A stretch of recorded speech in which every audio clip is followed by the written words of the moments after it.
हमें महल का सीन दिखा रहता है जहाँ पे क्राउन प्रिंस पैसियन वो तो भागी जा रहा था। वो कहता है जल्दी करो ना गेहम, यही मौका है, हमें बात करनी चाहिए।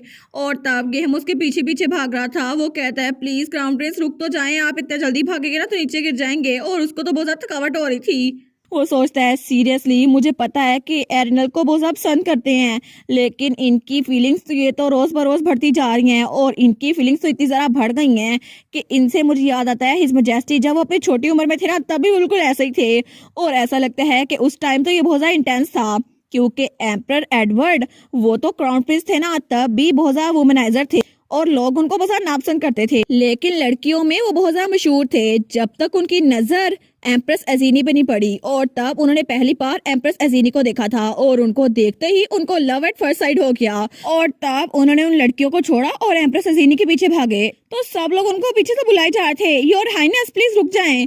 लेकिन वो तब भी एम्प्रेस के सामने झुक गए और अचानक से एक रात में वो बदल गए और वो कोई ऐसे इंसान बन गए जिनका प्यार सिर्फ एम्प्रेस एजीनी के लिए था, उसके अलावा वो किसी को देखते ही नहीं थे। ऑफ कोर्स बात तो ये थी ना, एम्प्रेस एजीनी ने उनका प्यार इतनी जल्दी कबूल नहीं किया क्योंकि उनको एम्प्रेस शुरू से पसंद नहीं थे और अगर कुछ भी था ना तो वो उन्हें नापसंद करती थी। लेकिन एम्प्रेस एजीनी की रिजेक्शन के बावजूद भी वो हटे नहीं। उन्होंने कहा मैं बिल्कुल नहीं जाऊंगा जब तक एजीनी बाहर नहीं आ जाती। और वो तो वहां लेट गए थे, बिल्कुल जैसे अब क्राउन प्रिंस लेटता है। लेकिन तब भी गेहम उसके साथ था। वो कहता है योर हाइनेस 8 घंटे हो गए हैं, प्लीज अब तो चले ना। और तब जब किसी लड़के ने उनकी तरफ देखा था तो वो उनको मुक्का मारने के लिए आगे बढ़े थे। तुम्हारी हिम्मत कैसे हुई एजीने के साथ 3 सेकंड से ज्यादा आई कांटेक्ट करने की? तो पीछे से गेम रोकता रह जाता है। वो कहता है योर हाइनेस आपको उनको नहीं मारना चाहिए। लेकिन एम्पर ने कभी भी गिव अप नहीं किया और मैं उनको रोकता रह जाता था योर हाइनेस, क्योंकि पूरे एम्पायर में किसी के पास इतनी पावर नहीं थी कि उनको रोक सके। हर कोई इंतजार कर रहा था कि ये अनरिक्विटेड लव आखिर में खत्म हो ही जाए। लेकिन एक दिन उन्होंने चाकू अपनी गर्दन पे रखा और तब वो बहुत ज्यादा रो रहे थे। और तब उन्होंने रोते हुए कहा अगर एजीनी मैं तुम्हारा प्यार नहीं पा सकता तो फिर मुझे जिंदा रहने की कोई जरूरत नहीं है, मैं इससे अच्छा मरना ही पसंद करूंगा। और ये सब कुछ एम्प्रेस वहां खड़ी देख रही थी और तब बारिश हो रही थी, लेकिन एम्प्रेस के हाथ में अम्ब्रेला पकड़ी थी। वो कहता है मुझे माफ कर दो कि तुम्हें इतना ज्यादा पसंद करता हूँ, लेकिन अपने प्यार का इजहार करने का इकलौता तरीका बचा है मेरे पास। और इस तरह उन्होंने रोते हुए एम्प्रेस अजीनी से अपने प्यार का इजहार किया। लेकिन एम्प्रेस उन्होंने वो अम्ब्रेला छोड़ी और तब उनके पास आई। उन्होंने कहा अब रोना बंद करो क्योंकि मैं तुम्हारी फीलिंग्स को एक्सेप्ट करती हूँ। और इस तरह फाइनली एम्प्रेस एजीनी उनके दिल में भी उनके लिए जगह बन गई। लेकिन उससे पहले तो एम्पर ने बहुत सारी चीजें की थी जब वो क्राउन प्रिंस थे। और एक बार तो उन्होंने खुदकुशी करने की भी कोशिश की थी। उन्होंने कहा था कि मेरा प्यार उसके लिए बढ़ता जा रहा है, इसलिए इस मैडनेस को खत्म करने के लिए मुझे मरना ही होगा। लेकिन थोड़ी देर बाद ही एम्प्रेस अजीनी को किसी ने घर से बुलवा लिया था कि प्लीज उनको रोके। और सारे एडवाइजर उनके पीछे पड़े हुए थे, प्लीज नीचे उतर आए ना, ये सब कुछ ना करें।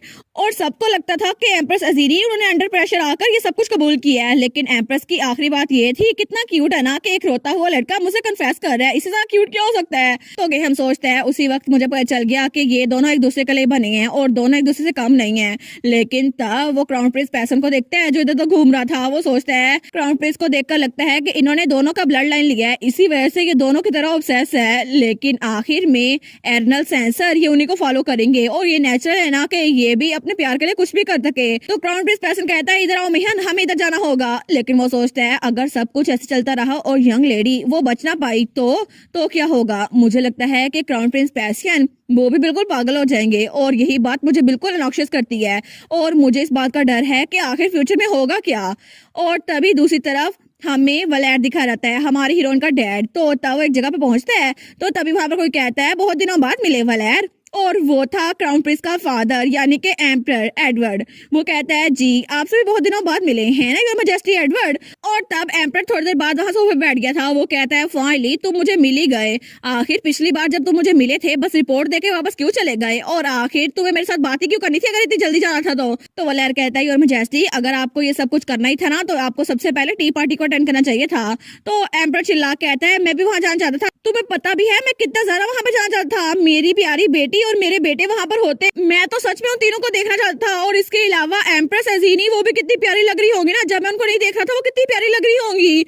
और तब वो कहता है सच में तुम सब ने उनको देखा है, लेकिन मैंने खुद अपनी फैमिली को नहीं देखा उस दिन। तो तब वलैर कहता है बस कर दे, फिक्र ना करे, हर मजेस्टी ने पहले मुझे बाहर निकाल दिया था, क्योंकि उन्होंने मुझे कहा था क्या हो अगर आप हिज मजेस्टी से जाके मिले, और इसकी ट्रांसलेशन ये थी कि अगर तुम यहाँ से ना गए ना तो मैं तुम्हें बाहर निकाल दूंगी, और उनका यही मतलब था। तो एम्पर कहता है अच्छा अच्छा ठीक है, मैं तुम्हें माफ कर देता हूँ, मैं इतना खुले दिल का जो हूँ। वो कहता है थैंक यू मजेस्टी। लेकिन तब वलैर कहता है और ये सब कुछ करना बंद कर दे, वैसे भी हम लोग दो ही हैं यहाँ पर, तो ये सारे नाटक करना बंद कर दे, अब मेरे सामने एम्पर नहीं है। तो एम्पर कहता है ठीक है, तो मैं सीरियस बात पे आता हूँ, मुझे ये बताओ कि आखिर तुम्हारा उस इंसान से मिलना वो कैसा गया। और वो एक चर्च की बात कर रहा था, लेकिन तब वलैर वो थोड़ा सीरियस हो गया था। वो कहता है बहुत अच्छा गया, और उसी वजह से तो मैंने वो ड्रैगन पकड़ा ना, ताकि मैं उस पर अच्छा इंप्रेशन डाल सकूं।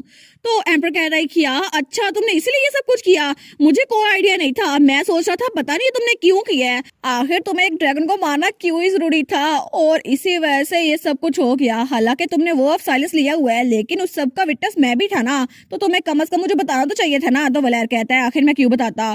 तो एम्पर कहता है हाँ मैं एक्सपेक्ट कर ही रहा था कि तुम मुझे कुछ नहीं बताते, लेकिन वो ड्रैगन उसका बाय प्रोडक्ट, उसकी वजह से मेरा सर दर्द हो गया है। हर कोई एम्पायर में और एम्पायर से बाहर उसके बारे में बात कर रहा है, और स्काई टावर तक ने मुझसे कॉन्टेक्ट किया कि उन्हें ड्रैगन का ब्लड चाहिए, और उन्होंने तो ऑक्शन के लिए लाइन भी फिक्स कर दी है, और आगे जो फाउंडिंग फेस्टिवल आ रहा है ना उस दिन भी ये सब कुछ होगा, लेकिन मुझे पता नहीं था कि इतने हाई रैंक मेजेस भी इसमें इंटरेस्टेड होंगे। तो वलैर कहता है फाउंडिंग फेस्टिवल, अच्छा। तो एम्पर कहता है अच्छा अगर ये सब कुछ है तो फिर जो कुछ बचा है ना एम्पिरल फैमिली भेज दो, और इसका सारा मुआवजा तुम्हें मिल जाएगा, अच्छे से पैसे दूंगा तुम्हें। तो तब एम्पर कहता है वलेर तो मेरी बात का जवाब क्यों दे रहे। तो वलेर कहता है मुझे उससे भी अहम बात पूछनी है एडवर्ड, मुझे ये बताओ कि क्या तुम्हारा बेटा मेरी बेटी को पसंद करता है। तो एम्पर वो फ्रीज हो गया था, लेकिन तभी वहां बिल्कुल खामोशी थी। तो वलेर कहता है मुझे बताओ एड, मैं तुमसे कुछ पूछ रहा हूँ। तो एम्पर कहता है वो मेरे ना मीटिंग का टाइम हो गया, मैं यहाँ चलता हूँ। वो बेचारा तो डर गया था। तो वलेर कहता है मैं तुमसे पूछ रहा हूँ क्या तुम्हारा बेटा क्राउन प्रिंस मेरी बेटी एरन को पसंद करता है या फिर नहीं। तो एम्पर कहता है देखो ना मैं तुमसे कितनी बातें करने में बिजी हो गया, मैं निकलता हूँ, बाकी के ड्यूक भी मेरे इंतजार कर रहे होंगे, मैं थोड़ी देर में आता हूँ। तो तब वलेर को तो गुस्सा आ था। वो कहता है मैं तुम्हारा दिमाग क्लियर ना कर दूं, आखिर तुम यहाँ से भाग क्यों रहे हो। तो तब एम्परर उसको तो पसीना आ रहा था। वो कहता है ठीक है मैं यहाँ बैठ जाता हूँ, आप मेरा दिमाग ना क्लियर करना। सबसे पहली बात मुझे ये बताओ तुम्हें ये बात पता कैसे चली, और आखिर तुम्हें ये बताया किसने है, आखिर ये सब कुछ तुमने कहाँ सुना। तो तब वलेर कहता है मैंने किसी से नहीं सुना, मैंने बस उसको देखा था जब पार्टी वाले दिन तुम्हारा बेटा मेरी बेटी के पास आया था, और वो बहुत ज्यादा परेशान लग रहा था, लेकिन तब उसी वक्त एक नजर में मुझे पता चल गया कि तुम्हारा बेटा क्राउन प्रिंस मेरी बेटी के पीछे पागल है। तो एम्पर कहता है अच्छा तो दूसरे लफ्जों में कहें तो इसने ये सब कुछ खुद टी पार्टी में देखा था, लेकिन थैंक हेवन कि एजीरी ने इसको बाहर निकाल दिया, वरना जो होता ना उसको तो मैं भी इमेजिन नहीं कर सकता। जब क्राउन प्रिंस और वलेर आमने सामने होते फिर तो इन दोनों का मैच बहुत ज्यादा खतरनाक होता, लेकिन फिर भी अब मुझे पता है कि मेरा बेटा कैसा फील करता है, तो एक फादर के तौर पर मैं पीछे नहीं हट सकता।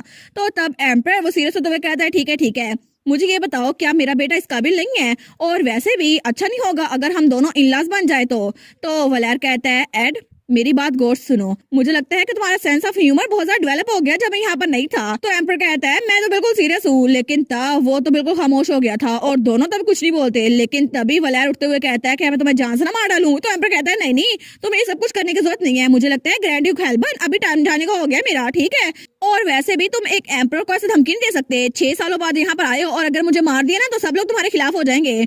तो वलेर कहता है ओहो क्या करना पड़ रहा है मुझे। तो वो कहता है ओए ये ऐसी बातें ना करो मुझे, और आखिर ये ब्लड लस्ट खत्म करो और चलो चलते हैं यहाँ से। तो दोनों भाई निकल आए थे। तो तब वलेर जाते हुए कहता है एनीवेज मेरी बेटी ऑफ लिमिट है, तुम उससे दूर रहना और अपने बेटे को भी दूर रखना। वो कहता है लेकिन क्यों। तो वलेर कहता है क्योंकि मेरी बेटी वो खुशियां डिजर्व करती है। तो एम्पर कहता है तुम्हारा कहने का मतलब है कि एरनल की कंसेंट पहले आती है, मतलब हमें उससे पूछना पड़ेगा। वो कहता है नहीं मेरा कहने का मतलब है जब तक मैं मर नहीं जाता तुम उससे दूर रहना और अपने बेटे को भी दूर रखना है, और उसको इस एम्पिरियल फैमिली में आने नहीं देना मैंने। तो एम्पर कहता है ओ माई देखो जरा कौन बात कर रहा है, और ऐसा लगता है कि तुम पैलेस के मास्टर को जानते नहीं हो, यहाँ का मास्टर मैं हूँ, तुम मेरे सामने की बात कर रहे हो। तो वो कहता है चाहे कुछ भी हो जाए मैं अपनी बेटी को इस डर्टी पॉलिटिक्स में शामिल नहीं होने दूंगा। और तब वो दोनों वहां जा रहे थे क्योंकि दोनों बहुत ज्यादा अच्छे दोस्त थे। वो कहता है ठीक है, लेकिन दोनों को ये बात पता नहीं थी कि जो बात वो लोग यहाँ पर खत्म करके गए थे और उसको फ्यूचर के लिए छोड़ दिया था, कुछ ही घंटों बाद वो बात उनके सामने आ गई थी, क्योंकि क्राउन प्रिंस पैसियन वो वलेर के सामने खड़ा था। वो कहता है मैं आपको कभी माफ नहीं करूंगा ग्रैंड ड्यूक हेल्बर्न। तो वलेर एरनल का फादर वो स्माइल करते हुए कहता है अच्छा, और अगर तुम मुझे माफ नहीं करोगे तो आखिर तुम क्या करने वाले हो क्राउन प्रिंस। और एम्पर बेचारे को तो पता ही नहीं था कि कुछ ही घंटों बाद वलेर और उसका बेटा आमने सामने आ चुके हैं, और जिस बात का डर था ना उसे वो ही होने वाला है। और इसी के साथ ये वाला पार्ट यहीं पर ख़त्म। तो आप लोग बताइएगा आप लोग को ये पार्ट कैसा लगा, और वीडियो को लाइक और चैनल को सब्सक्राइब लाजमी कीजिएगा। बाकी वीडियोस का लिंक भी स्क्रीन पर नज़र आ रहा होगा, तो काइंडली उनको भी चेकआउट कर ले। और thank you so much for watching my videos. Stay safe, bye bye.